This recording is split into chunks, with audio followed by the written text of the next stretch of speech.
Hey everyone, I'm going to take a look at the new Back in the Game pack. It's a nominating contract pack that's come out today in eFootball. As always, I put timestamps in the description for each player, so if there's one particular player that you want to hear about, you can click on that and go straight to that player and you won't have to listen to me talk about all the other ones. But let's get right to it and see what we've got. So, start with Hector Bellerin. Right back is actually a 4-star. Ignore that graphic on eFootball Hub. 4-star right back. He's gone back to Sporting in Portugal. And what you see really with this guy, he's got crazy pace, got good stamina. But as a right back, you look down here at his skill set. Soul control, that's nice. One touch pass, fighting spirit. He's basically just going to run really fast up and down the right flank for 90 minutes. He doesn't really have a lot more beyond that, unfortunately. I would take a bit off his pace there, see if we can make him a bit stronger elsewhere. You don't want to sacrifice too much of his stamina, though, so I wouldn't go any lower. Even if we take the aerial off, I don't know how much better we can make him, really. We can make him okay. I mean, the defensives aren't great, though. They could defend the up a bit, maybe. Yeah. I don't know. I'm not sure about this guy. I think with the lack of defensive skills, he might have great pace, but as a fullback, he's got to be able to defend. 72 defensive awareness, 72 tackling is not great. We've made him a bit better on the ball though, so he's not too bad. But however you build him, you're gonna end up sacrificing somewhere. I think most people would probably sacrifice a bit on the technicals there. I'm not comfortable doing that personally. Even if you do that, I mean, he's a bit better defensively. He becomes kind of okay-ish defensively, but then he's a bit weak on the ball. So depends how you want to build him. But like I say, with the lack of defensive skills, and like as you can see, the fact that it's hard to make him good in every area, you've got to sacrifice somewhere. He's got some qualities. He is very, very quick, but not the best right back. So might not be everyone's cup of tea, but he's not too bad. And next up, we've got Corona from Sevilla. Corona is a right midfielder. He's very versatile, though. You see from the chart here, he can play right wing, left wing, he can play through the centre, even as a striker or as a right back. If you train him as a right back, he's not good enough defensively, in my opinion. And likewise, as a striker, he can't get his offensive awareness high enough. He's not really a striker. So really, for me, he's either right winger, left winger, or an SS. We'll start by having a look at his skill set down here. He's got some good stuff. He's got some dribbly stuff. He's good on the ball. One touch pass, heel trick, through passing, pinpoint crossing. Really good skills there. He's got end product, not just the crossing for a winger, but through passing as well with one touch pass. And heel trick. If you get him into decent positions, either as a winger or as an SS in the middle, he's going to have end product. On the auto allocation, 82 for low pass. Got really good dribbling, decent pace. It's not great pace, 82, but it's decent and very good balance as well. He's going to be good on the ball, this guy. He's got a fairly low center of gravity at 173 centimeters. I'm not sure I'd do much with the way he's been built, to be honest. I think as a winger, he's got pinpoint crossing, but I'd look to get that lofted pass up a bit higher. Not sure where else I would get the points from, really. You could take a bit off. His dribbling is already very good. That gives you a bit there. And he got one spare. You can stick out on shooting, maybe. Yeah, I'd probably do that just to get his lofted pass to the 80 mark, but I think ultimately it's not a great deal that you could really do with the way the points are allocated. To me, he just looks like a very useful right winger or left winger. Like I say, he's got that through passing and one touch pass, so he could easily come inside from the left hand side, put some passes through, create chances. And his crossing will be decent as well. Not amazing, like I say, even though he's got pinpoint crossing, 80 for lofted pass or 79, however you build him. It's not brilliant, but it's pretty decent. But yeah, ultimately, on either wing or even as an SS, is a useful player who's going to create goals for you. And then we have Diogo Carlos from Villa. This one is not a great deal that I'd say about him. I think he's just a good, solid centre back. He's not really outstanding in any area. His defenses are pretty good. His pace is okay for a centre back. Physically pretty strong. Not brilliant in the air. 82 for jumper, 79 heading, but physical contact is very high. Stamina, not brilliant, but not too bad. Like I say, he's just a good, solid centre back. You look down at his skill set, very nice. He's got all the core stuff really that you want from a centre back: interception and blocker. He's got the aerials, man marking, and everything else. Yeah, like I say, basically just a very good, solid centre back option. And Brekalo, this guy's pretty interesting. He's a right footer who plays on the left, and he can play as an SS as well. And as you can see from the auto-allocated points, he's got pace and he's got great dribbling. He's just going to be really good to get on the ball and run with it. He's not got brilliant passing. The finish isn't too high. You have a little look down at his skills there. He's obviously got some dribbly stuff that really makes the most of how quick he is and how good his dribbling is. But then he's got long range drive, long range shooting, dipping shot, first time shot. So he's got a shot on him.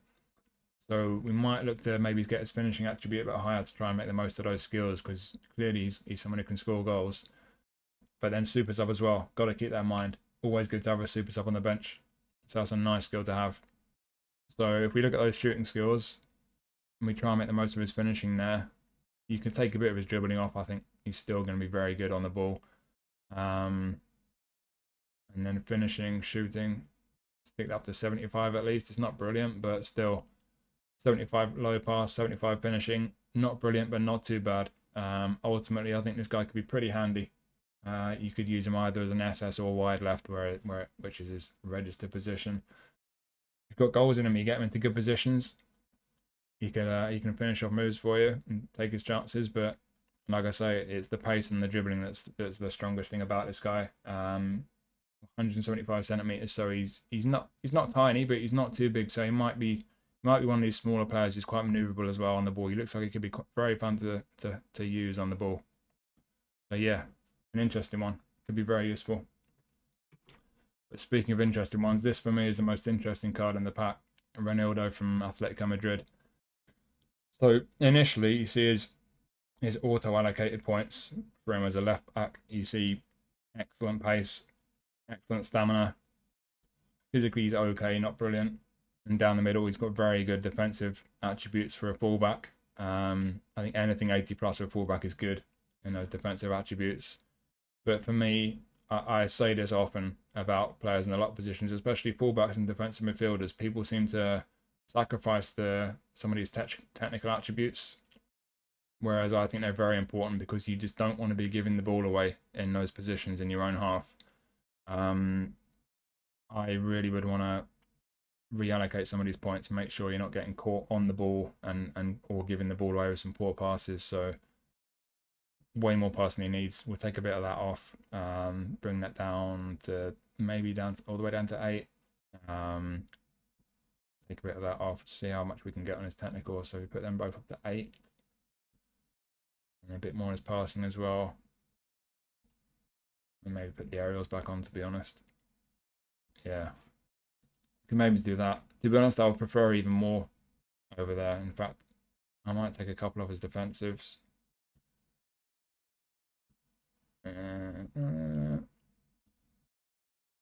Yeah, I would maybe do that. So then the technicals become a bit more acceptable, a bit more passable.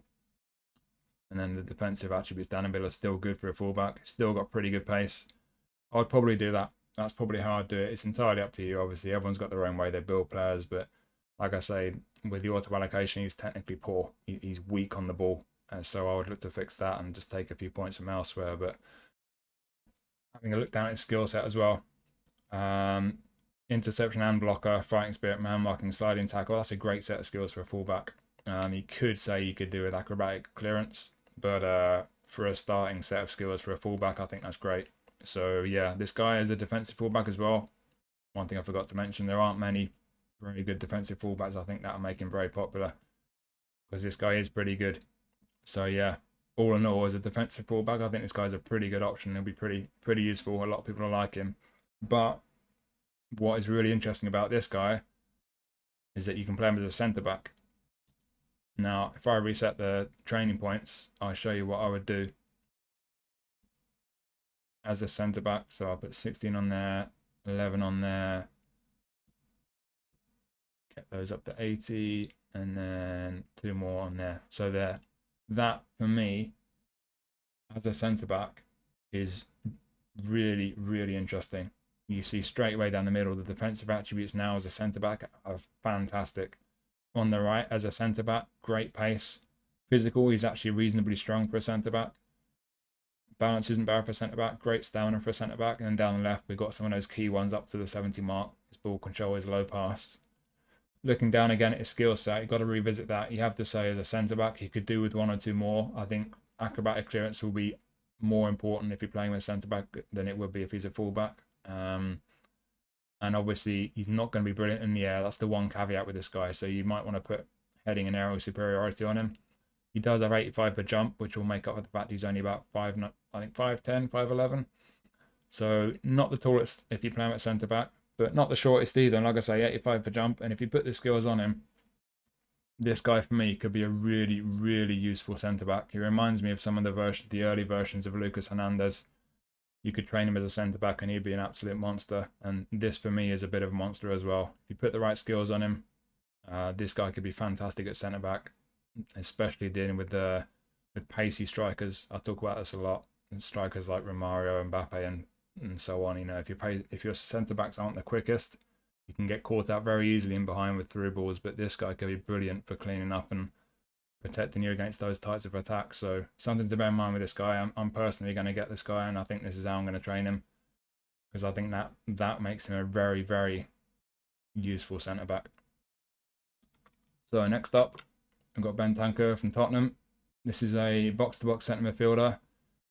I had him from the first Tottenham pack early on in the game. He was pretty useful back then. This is a better version. That was only a 4-star. We've got a 5-star version now. Looking down at his skill set, it's pretty much what you'd expect from a box-to-box centre midfielder. He's got his one-touch pass. He's got interception down there, fighting spirit. He looks like a solid centre mid box-to-box really, but the one thing for me that stands out, he's in the red for offensive awareness and defensive awareness, both under 70. You don't want players being slow to react anywhere on the pitch, never mind in both halves of the pitch. So having a look at where his points have been allocated, I'd maybe take a bit off his passing. That doesn't need to be as high as it is. Dribbling likewise, you can take a bit off there. Then we can get his offensive awareness up to the 70 mark. Defensive awareness likewise. And we've got enough to put some on his aerial as well and get his physical contact up to the 70 mark. So there, we just wiped out some of those red ones. Maybe that's a bit of an OCD thing, but like I say, it is important, the awareness, both offensive and defensive. You don't want players to be slow to react anywhere on the pitch. So yeah, I would personally do that. You could tweak him, shuffle the points around any way you like, but I think that's probably the build I'll put on him, and he's like I say, a good solid centre mid box to box option. And then next we have RDT, Raul De Tomas. This is an interesting one, deep lying forward. He's a bit of an all-rounder really. Good offensive awareness, good finishing, very good finishing. He's got decent pace. Physicals are, he's got good balance. Physical contact's kind of okay. On the ball, he's not brilliant. Passing for a striker is all right though. Then we have a look down here at his skill set. So we've got soul control. Then he's got heading and acrobatic finishing, so he'll be able to get on the end of crosses for you. Then he's got first time shot and long range shooting, so he's got a shot on him. And he's also got one touch pass and weighted pass, which is nice. So for a deep line forward especially, those two, and the fact he's got 70 plus for his low pass, that means that's going to be pretty important for him when he's dropping into those areas where there's a lot of players around him. I think personally, looking at what he's got here, where the points have been allocated and the skill set he's got, I'd like him to be a bit better on the ball. I think you could sacrifice some of his shooting. They put quite a bit on his shooting. You could take that down to maybe the 85 mark. That's still pretty good. And then stick all that on dribbling. Maybe get the dribbling up to the 8 mark. And then put the rest on passing. Make the most of the fact he's got one touch pass. Yeah, that for me is what I'd do with this guy. I think as a deep lying forward and making him a bit stronger on the ball. Still got good offensive awareness, good finishing. But he's got slightly better passing now to make the most of the passing skills he's got, as I mentioned. He's a bit stronger on the ball as well. He's still got decent pace, good balance. Yeah, I think this guy's pretty useful. I don't think I would pick this guy up simply because I've not got that many 5-star contracts, but he is quite tempting. I do think he's quite nice looking, quite a good all-rounder. So I think for some people he could be a pretty useful one to pick up. And next, centre-back Kimpembe. I think, to be honest, like Diego Carlos, there's not a huge amount to say about this guy. He's just another good, solid centre-back option. Not outstanding, but no real weaknesses, although the one negative I would say with this guy is that you would want to put the interception skill on him. You don't want to have a centre-back without interception. It's a very important skill to have. He does have pretty much everything else. I think heading might be lacking. Yeah, heading, but interception's the biggie. If you're gonna pick this guy up, try and get interception on him. But if you do that, he's got pretty much all the other skills. Like I say, you might want to put heading on as well, but got some nice ones. Weighted pass, cut behind and turn, unusual for a centre back. And then up here, you look at his attributes. Decent praise for a centre back. Physically reasonably strong. Stamina's okay. And those defensives down the middle are pretty good. So yeah, keep in mind the interception skill would be something you probably need on him. But aside from that, another good, solid centre back option. Then we have Calvin Phillips from Man City. Defensive mid, anchor man. So this guy looks pretty good. Have a look down here at his skill set. So he's got one touch pass, weighted pass, low lofted pass. You look at his passing attributes, he's going to have a very good pass on him. He's pretty tidy distributing the ball. Man marking, interception, captaincy, fighting spirit. So some decent defensive ones as well. It would be nice to have blocker as well for a player in this position, but a lot of defensive mids don't have that. So you might want to add that. And looking at the way his points have been allocated, I think looking at defending, that's the first thing I see here. Remember with the way you allocate points, it's in groups of 4. The first 4 cost 1 point each, and the next 4 2 points each, and so on. So these 2 that have been added from 12 to 14 will give us 4 points each if we take them away. So you see here, there's our 8 points we've just freed up just by taking 2 off defensives.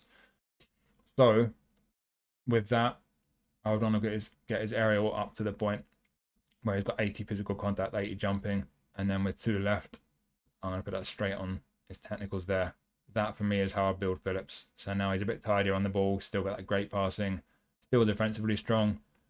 And then down the right, he's not the quickest, but not the slowest either. I don't think pace will be too important as a defensive mid, although you might want to put more points on there possibly. And we've made him a bit physically stronger as well. I think that's what I'll be doing. But yeah, ultimately, I think the best strength that Phillips has got is he's got some really nice passes on him. But overall, he's a very good, solid defensive mid option. I think a lot of people are going to like this guy. And then we have our goalkeeper, Manuel Neuer. Not a huge amount to say about this guy. I think we all know how good Neuer is. You can see from his attributes here, he's a very good goalkeeper. He's not outstanding. He's not got any in the 90s, but still very good. He's, 6'4", 6'5". He's a very tall guy, so I wonder if we take the aerial points away, he can still jump. 81 for jumping, still alright for a big tall guy. And that means I can put a couple on this one, so we can get his catching up to the 80 mark, and then his reflexes get to 90. Lovely. I think that's what I'd do on Neuer. So that makes him an even better shot stopper. Either way, you can tinker with it.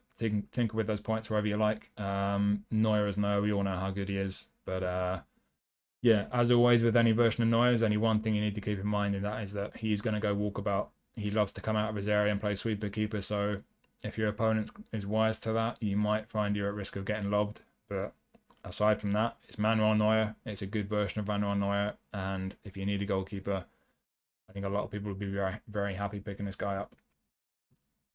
And then finally, we've got Ciro Immobile. This is comfortably the best version of Immobile that we've had in the game so far. He's very much what you'd expect from him. He's just a master goal poacher. You feed him, he will take chances. We'll have a look first at his skill set. So heading, acrobatic finishing, he'll get on the end of crosses for you. First time shot, he's got a dipping shot and knuckle shot as well. He's got a lovely shot on him, as you'd expect. One touch pass as well, helpful with the build-up play. Yeah, good selection of skills for a goal poacher. I personally, again, I know I talk about this a lot, but I would like him to be a bit better on the ball. I think a lot of people would say that as a striker and especially a poacher, you're probably not going to be holding on to the ball very long. You feed the guy, you dispatch the ball straight away. He's just a finisher. So maybe you might not consider that too important. Personally, I do. Looking at finishing there at 92, I would sneak a couple of points away from there. You get 4 points. Put them straight on dribbling. Not sure if I'd take any points from elsewhere. You could do. I mean, you don't want to sacrifice that pace. I think for Immobile, especially given the fact he's in his 30s, he's not the quickest in real life. I think that's decent. I'm not sure we'll get another Immobile who can make much quicker than that, to be honest. And then down here, you see physical and balance, both in the high 70s. He's physically reasonable. Yeah, personally, I'd like a bit more on those technicals, but I think for a lot of you, you might not mind so much about that. But ultimately, this version of Immobile is a really, really deadly goal poacher. Very effective. I think a lot of people are going to be picking this guy up. So there you go. There's some very good cards in there. Like I say, that Reinildo one is probably my pick of the bunch, but there's a whole bunch of good ones in there. So hopefully you found it useful. Thank you for watching as always. I'll see you next time.